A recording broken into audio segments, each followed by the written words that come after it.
Welcome to Lost at 3 a.m. Put your phone down, close your eyes, and let this be the last video you hear tonight. Relax, breathe, and let's begin. Tonight, we travel to the cold, unforgiving north, where a boy once stood in the shadow of greatness, believing he would never be more than a nameless bastard. He was born without a title, raised with no claim to power, and spent his life searching for his place in the world. But fate had other plans. This is the story of Jon Snow, the man who would become a legend. His journey was never one of glory. It was one of sacrifice, duty, and loss. From the icy walls of Castle Black to the blood-soaked fields of battle, Jon was forged in hardship. He learned that honor is not rewarded, that power is not given to those who deserve it, and that sometimes the hardest choices fall on the shoulders of those who never wanted them. Jon's story is one of loyalty and betrayal, love and heartbreak, war and sacrifice. He was named a bastard, a brother, a leader, a king, and in the end, something even greater. He became the only man who could stand between the living and the dead, between mercy and madness, between the past and the future of Westeros. But what made Jon Snow truly remarkable was not the name he was given at birth, nor the truth of his bloodline. It was the choices he made, the burdens he carried, and the selflessness that defined his every step. So tonight, as you close your eyes, imagine the howling wind of the north, the chill of the wall beneath your feet, and the weight of destiny pressing down upon you. Because this is the story of Jon Snow, the man who never wanted to be a hero, but became one all the same.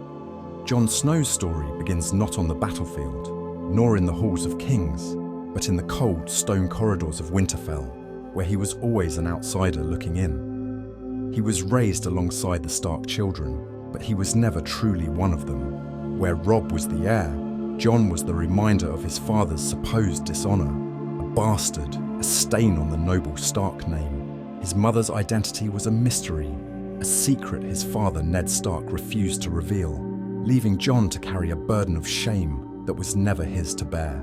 He grew up longing for his father's approval, for a place where he could belong. But he was constantly reminded that he was different. Catelyn Stark never accepted him, never saw him as a son, and though his brothers and sisters loved him, he knew that Winterfell would never truly be his home. Jon's closest bonds were with his half-siblings, especially Robb and Arya. He and Robb trained together, side by side, as brothers, but deep down, Jon knew Robb would one day be a lord, and he would be nothing. With Arya, he found a kindred spirit, both of them misfits in their own way, both seeking something more. When he gave her Needle, a small sword just for her, it was a gift between two souls who understood what it meant to feel different. As Jon grew older, the weight of being a bastard became heavier.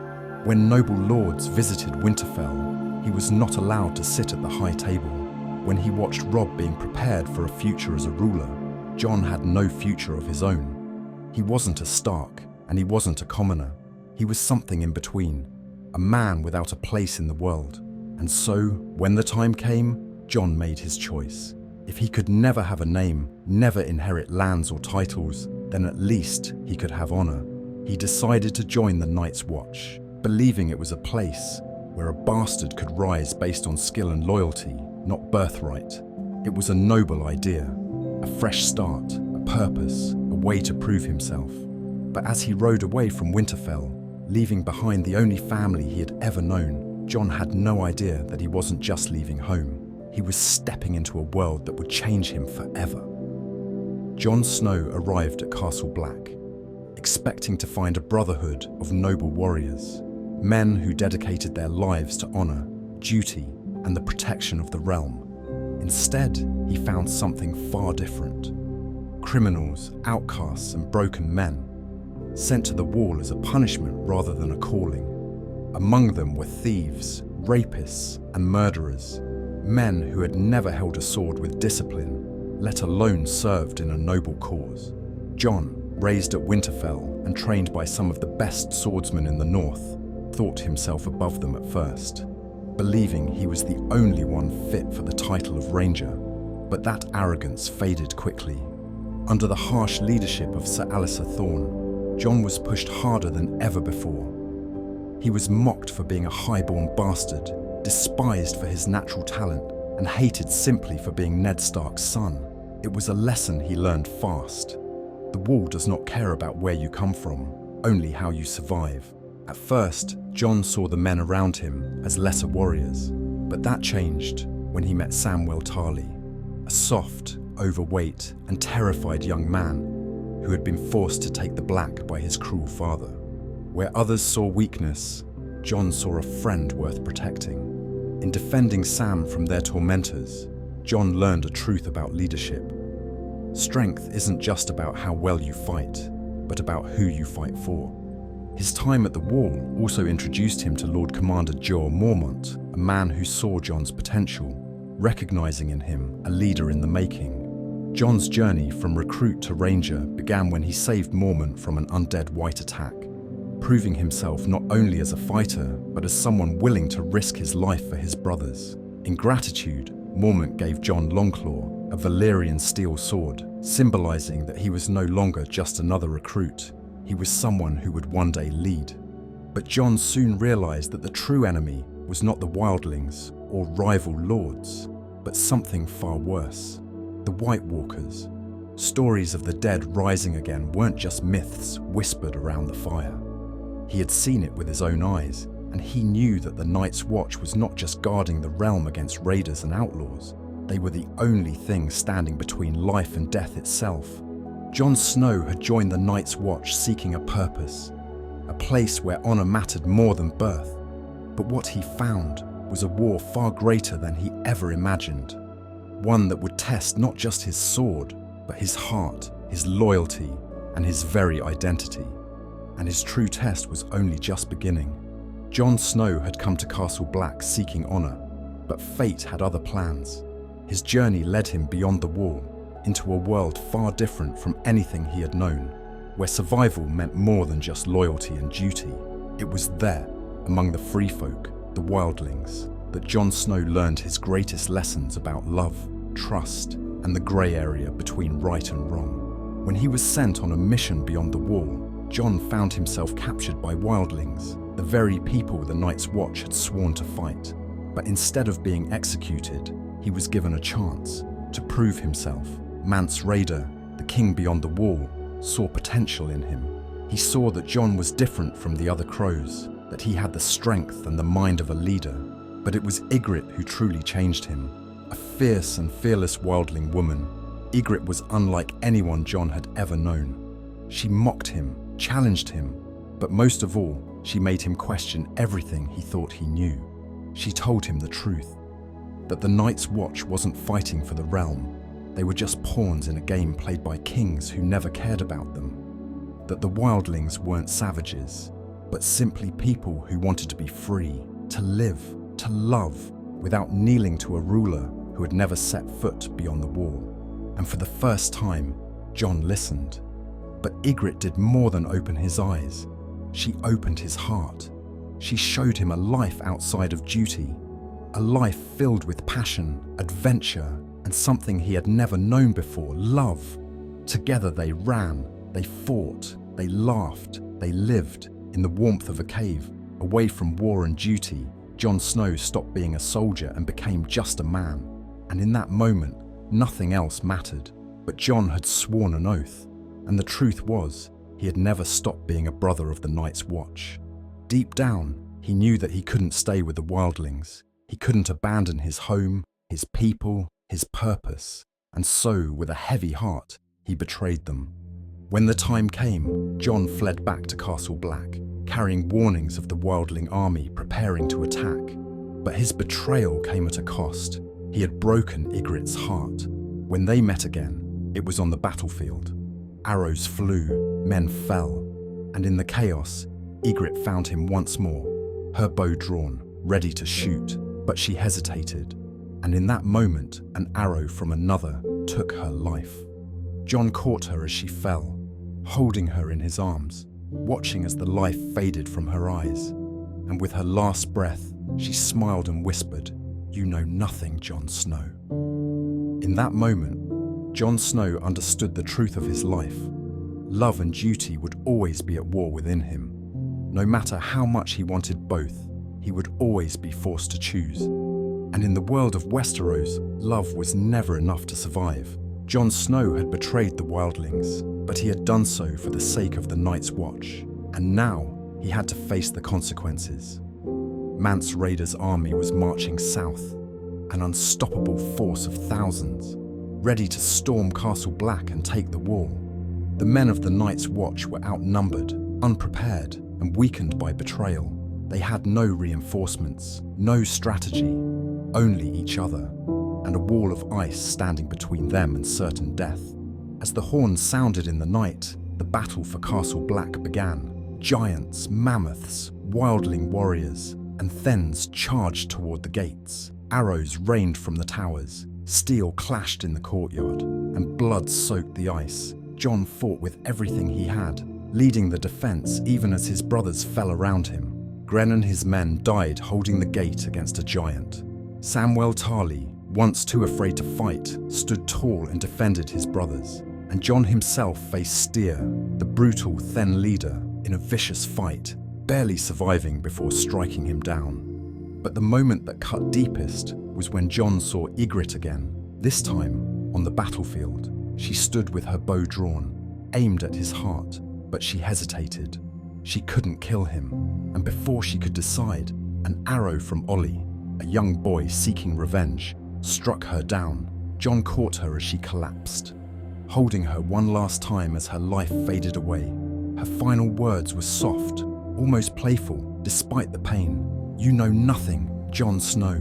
And then she was gone. The battle raged on, but Castle Black did not fall. With Jon's leadership, the Night's Watch held the line until the wildlings were forced to retreat. But Jon knew the war wasn't over. Mance Rayder was still out there, and soon he would attack again. So Jon did what no one expected. He walked beyond the wall, alone, into the wildling camp, unarmed, to confront the king beyond the wall himself. He went not as an enemy, but as a man trying to end the bloodshed. He told Mance, "I don't want my men to die, and I don't want you to die either." But just as negotiations began, Stannis Baratheon arrived with his army, crushing the wildling forces in a single stroke. Mance was captured, the war was over, and Jon was left standing in a world that had changed once again. When he returned to Castle Black, Jon faced a new challenge: leadership. He had proven himself as a warrior, but now the Night's Watch needed a commander, and when the time came for the men to vote, it was Jon Snow who was chosen to lead. He was no longer just a bastard, no longer just a soldier. He was the Lord Commander of the Night's Watch, a leader, a man responsible for the survival of the wall, the Night's Watch, and the realm itself. But leadership would not come without its cost. Jon Snow had fought battles before, but now he would learn the true burden of power, the weight of every decision, the pain of every betrayal, and the loneliness of those who bear responsibility for others. And soon he would face his greatest challenge yet. Becoming Lord Commander of the Night's Watch should have been Jon Snow's greatest achievement. He had spent his entire life searching for purpose, for belonging, and now he was at the head of an ancient order, responsible for defending the realm against the greatest threat it had ever faced. But leadership isn't just about wearing a title, it's about making impossible choices. Jon's first major decision was one that divided the Night's Watch, allowing the wildlings through the wall. He had fought them before, seen them as enemies, but he had also lived among them. He knew the truth. They weren't the real enemy. The White Walkers were coming, and if the wildlings were left to die beyond the wall, they would only return as part of the Night King's army. But the Night's Watch was built on hatred for the wildlings. For generations, they had seen them as raiders, murderers, and savages. When Jon invited them inside, many of his own men saw it as a betrayal. He was supposed to be their leader, not their enemy. The resentment grew, fueled by men like Sir Alliser Thorne, who had always despised Jon. But the real breaking point came after the disaster at Hardhome. Jon had seen the full might of the White Walkers. He had seen the Night King raise the dead with a single motion, and he knew that no matter how much his brothers hated the wildlings, they needed every man they could get to fight the true war. But his men didn't see it that way. They saw a commander who had turned his back on them, and so they killed him. One by one, his own men stabbed him, whispering the words, "For the Watch," as they drove their blades into his body. And the last face Jon saw before he died was that of Ollie, the boy he had tried to protect, the boy he had trusted. In that moment, Jon Snow's watch ended. But death was not his fate. His body was found by Davos Seaworth, who had remained loyal even as others turned against Jon. With the Night's Watch divided and the wall vulnerable, Davos turned to Melisandre, the Red Woman, for help. She'd once believed in Stannis, but now she saw something else in Jon Snow, a power, a purpose not yet fulfilled. And so she performed a ritual unlike any other, calling upon the Lord of Light, begging for his return. For a long time, nothing happened. Jon's body lay still. The room was silent. The hope of his followers faded. Then Jon Snow gasped for air. He had returned. But Jon Snow was not the same man who had died. He had seen the darkness, the emptiness. He had given his life for the Night's Watch, only to be murdered by the very men he had sworn to protect. He had given everything, and it hadn't been enough. And so Jon did what no Lord Commander before him had done. He walked away. His watch had ended. His duty to the Night's Watch had been fulfilled in death. Now he had only one purpose left: to stand against the Night King, to fight for the living, no matter the cost. Jon Snow had been reborn, but his struggles were far from over, because the next war would not be fought in the shadows of the Wall. It would be fought for the future of Westeros itself. Jon Snow had died, but he had returned with a new purpose. He was no longer bound by the Night's Watch. His fight was not just for the Wall anymore. It was for Winterfell, for his family, for the North. But Winterfell was no longer a Stark stronghold. It had been taken by Ramsay Bolton, one of the cruelest and most sadistic men in Westeros. Sansa had escaped his torment, but she carried the scars of his cruelty, his power, and his willingness to destroy anything in his way. She had seen firsthand what Jon was about to face. Jon didn't want war. He never had. But Winterfell was their home, and it had to be taken back. The Boltons had crushed the North under their rule, and with Rickon Stark held as a hostage, Jon had no choice but to fight. As he gathered an army, he faced two impossible realities. They were outnumbered and outmatched. The Boltons had the advantage in numbers, strategy, and position, even with the wildlings and his small force of loyal northern lords. Jon knew this was not a battle he could win through brute force alone. The night before the battle, Sansa warned him. Ramsay was not a man who fought fair. He played games, he set traps, he got inside his enemies' heads. Jon had grown as a leader, but he had never faced someone like Ramsay Bolton before. And then, the battle began. Just as Sansa had predicted, Ramsay used Rickon as bait. He released him, letting him run toward Jon, only to cut him down with arrows at the last second. Jon, blinded by grief, charged forward alone, nearly falling into Ramsay's trap. His men followed, and suddenly, the battle had begun in chaos, not strategy. What followed was one of the bloodiest, most brutal battles ever fought in Westeros. Jon was swallowed in the carnage, buried beneath bodies, gasping for air, clawing his way out of the crushing weight of war. He fought with everything he had, but it wasn't enough. The Bolton army had surrounded them, closing in with their shields, pushing Jon's forces into a slaughter. The battle seemed lost, until the banners of House Arryn appeared on the horizon. At the last moment, Sansa and Littlefinger arrived with the Knights of the Vale, turning the tide of battle. Jon stormed Winterfell, cutting through Ramsay's forces, beating him into submission with his bare hands. But in the end, it was Sansa who delivered the final justice, feeding Ramsay to his own starving hounds. Winterfell was finally theirs again. The Stark banners flew once more. The North had been reclaimed. And then came a moment Jon never expected. The Northern Lords, seeing his victory, seeing the Stark blood in his veins, the honor in his heart, did something that would change his fate forever. They crowned him king in the north. Jon had spent his life as a bastard, an outsider, a man without a name or title. He never sought power, never wanted a throne, and yet, in that moment, the people of the north chose him. They saw a leader worth following, a man who had fought for them, bled for them, died for them. But Jon's reign as king in the north would not be easy, because while the lords of Westeros played their games of power, Jon knew the truth. The real war had not yet begun, and the enemy he feared most was already marching south. Jon Snow had been crowned king in the north, but he knew titles meant nothing in the face of the true war, the war against the White Walkers. While lords fought for thrones and crowns, Jon had seen the real enemy. He had stood on the battlefield at Hardhome. He had seen the Night King raise the dead, and he knew that no kingdom would matter if the living did not unite.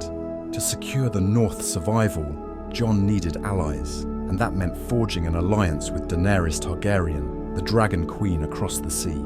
She had armies, dragons, and power, but she demanded one thing in return: for Jon to bend the knee.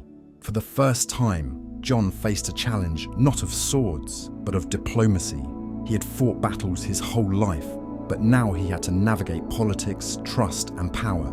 He refused to kneel at first, insisting that the fight against the dead was bigger than any claim to the throne. But over time, Daenerys proved herself, not just as a ruler, but as someone who was willing to fight for the living. As they worked together, Jon and Daenerys grew closer, bound by a shared sense of duty, a belief in sacrifice, and a fire neither of them expected.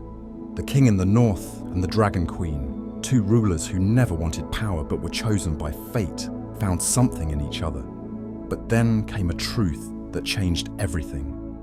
Jon had spent his life believing he was a bastard, a man without a real name, a Snow instead of a Stark. But the truth hidden for decades, known only by a few, was far greater. Jon Snow was not Ned Stark's son. He was the son of Rhaegar Targaryen and Lyanna Stark, a child born not from dishonor, but from love and marriage. His true name was Aegon Targaryen, the rightful heir to the Iron Throne. Everything Jon had ever known, his name, his purpose, his very existence, was a lie. He wasn't just a Stark, he was a Targaryen, the last true heir of a dynasty he never wanted. This revelation shook him to his core. Jon had never wanted power. He had never fought for a throne, never cared for bloodlines or birthrights, and yet, he had been born with the greatest claim in the realm. Worse still, the truth placed him in direct conflict with Daenerys, the woman he had grown to love. To her, she was the last Targaryen, the destined ruler of Westeros. But now, Jon stood in her way. He had spent his entire life believing he was no one, only to discover that he was someone who could change everything. But Jon was not driven by power.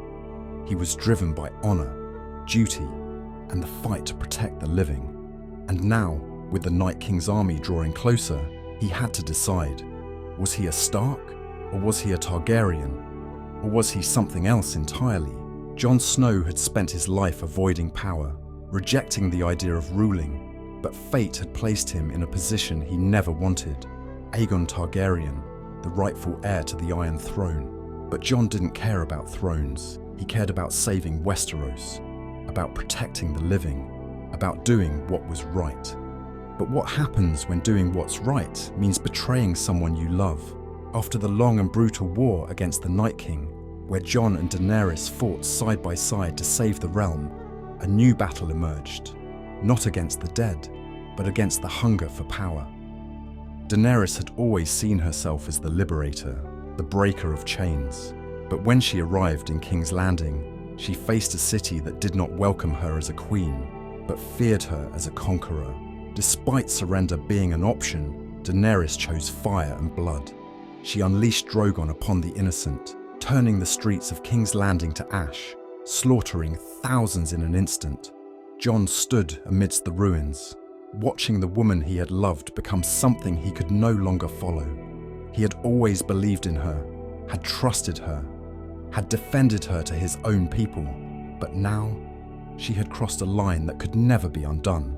Tyrion warned him, "Everywhere she goes, evil men die, and we cheer her for it." Until it was our turn, Jon had to make a choice. He had to decide where his true loyalty lay, to his queen or to the people of Westeros. In the throne room, Daenerys stood before the Iron Throne, the very thing she had dreamed of her entire life. She was victorious. The war was over, but Jon knew the truth. She had won not with justice, but with fear. He approached her, looking into the eyes of the woman he had once trusted. He begged her, one last time, to show mercy, to stop before she became everything she had sworn to destroy. But Daenerys was too far gone. She believed her way was the only way. Jon whispered to her, "You are my queen, now and always." And then, he plunged the dagger into her heart.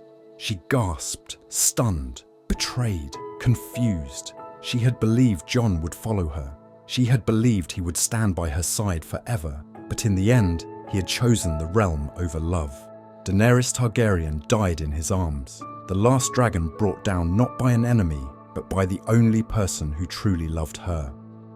Jon Snow had never wanted the throne, and now he had ensured he would never have it.